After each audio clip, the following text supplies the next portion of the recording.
For the repair of the Alfa Laval EPC50 I/O board, the following procedures were necessary: replacement of various electronic components and general cleanup of the unit. For testing, we add a spare OP board to the unit and a 24-volt DC power supply. By turning the power supply on, the units react, and we can see the message on the OP LCD screen indicating the unit's communication.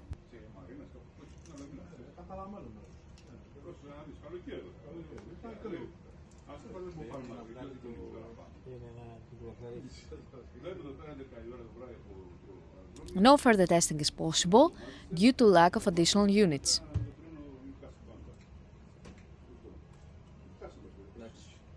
It is now clear that the I/O board is operating successfully and is ready to be delivered to the customer.